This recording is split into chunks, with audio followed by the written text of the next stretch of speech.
Hi guys, so today we are making one of my daughter's favorite meals, which is Dhal Gosht. So we start off with the ingredients, which is one sliced onion with about 5-6 chilies. We've got 2 medium tomatoes chopped, 2 cloves of garlic chopped.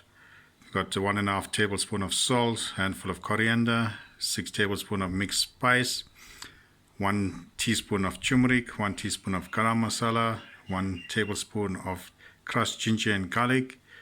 Then we've got 1 kg of lamb cut into pieces and 2 cups of dal that has been soaked for about 6 hours. The longer you soak the dal, the better it will be for cooking.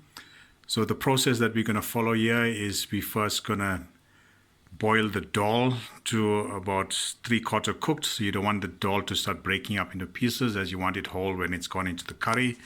Then we're going to mix the dal with the cooked curry. And yeah, let's get started. Okay, so we're going to start out by putting the dal in a pot, cover it with some hot water. And then we're going to bring this to a boil for about 15 minutes or so. And then we check it to see if it's 3/4 cooked.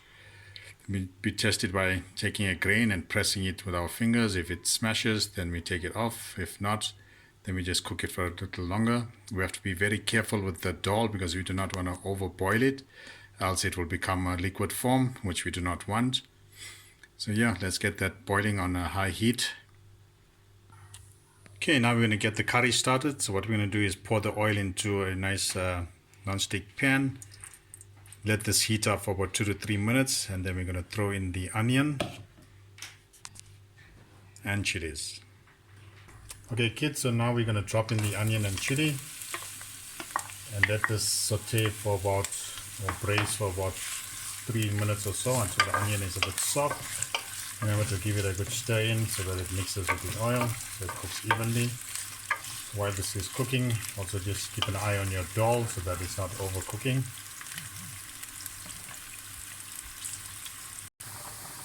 Okay kids, now the onion has been cooking for about 3 minutes or so. As you can see, it's braising quite nicely.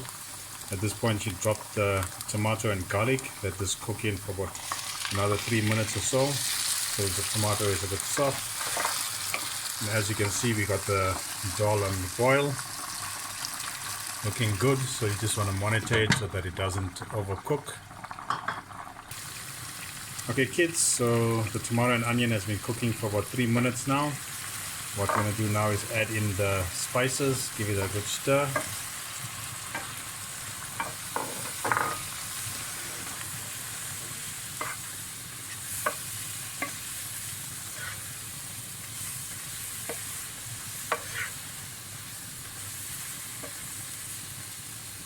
Okay, once that's done, then we're going to add in our meat and then stir it in, let that braise for a while.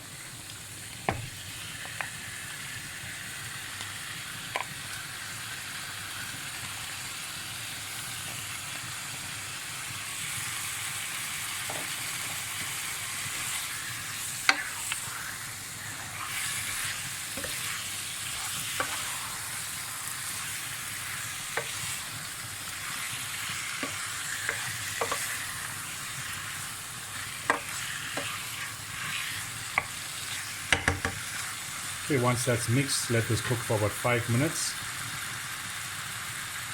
Remember to keep on stirring so that the spices infuses with the meat. Okay kids, so the curry has been cooking for about 5 minutes or so. Now we're just going to add in the ginger and garlic. We're going to add in the salt. Then we're going to give this a good stir up, mix it all in.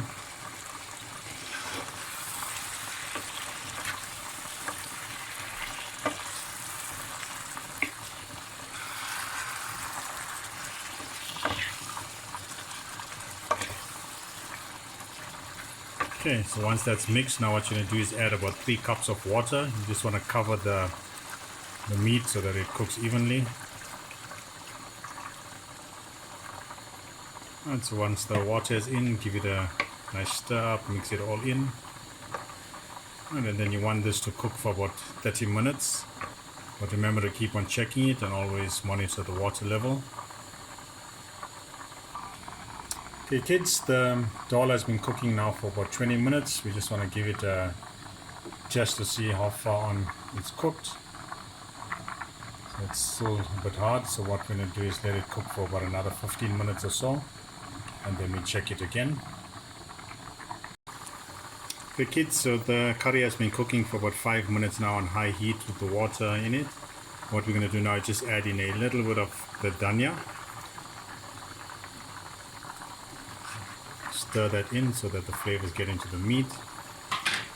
And so once you've done that there, then what you want to do is drop the heat level down to a medium heat, which is normally 4 on the stove, and let this cook out for the remaining 25 minutes or so. Okay kids, so the lamb curry has been cooking for the 30 minutes. As you can see, it's almost ready. So what you're going to do is just turn the stove off, and you just leave it on the stove until the dhal is ready. So here we've got the dhal. It's been cooking for about 45 minutes or so. Just going to give it a tester to see how soft it is. Also be careful, certain dhals take longer to cook, some takes a quicker time to cook, so you just need to monitor it. As a tip, maybe what you can do is get your dhal ready and keep it aside, so when the curry is done you can just mix them up. Okay, so we'll give this another 10 minutes or so. It should be ready then. Okay kids, the dhal seems to be ready, so what we're going to do is just test it. So what you do is take some in a spoon, and then what you do is you just press it with your fingers. If it crushes, it's done. There you go. Now what we're going to do is just drain it, and then we're going to drop it into the curry. Okay kids, the quickest way to drain the dhal is to just pour it into a colander. As you can see, all the water is drained out. Then what you want to do is take it and drop it into the curry. Okay kids, so now we've dropped the dhal into the curry. So what you want to do is just give it a nice stir so everything mixes. Then you want this to simmer on the stove for at least 15 minutes or so, so the flavors can mix and infuse into the dhal. You can see there's enough water at the moment, so you don't have to put any water. The water level must be just over the dhal so that there's enough to soak up into the curry.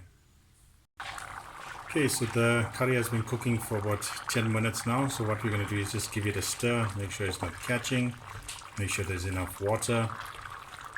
And once we're happy, then what we're going to do is throw in the remaining of the coriander to cook in with the curry.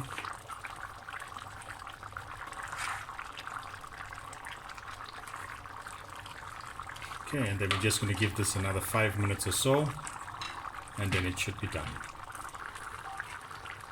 Okay kids, so the 15-minute is now up. As you can see, the Dhal Gosht is now ready. Just give it a stir, make sure everything is mixed up nicely, it's not catching. Enough gravy, all good, ready for dishing and eating.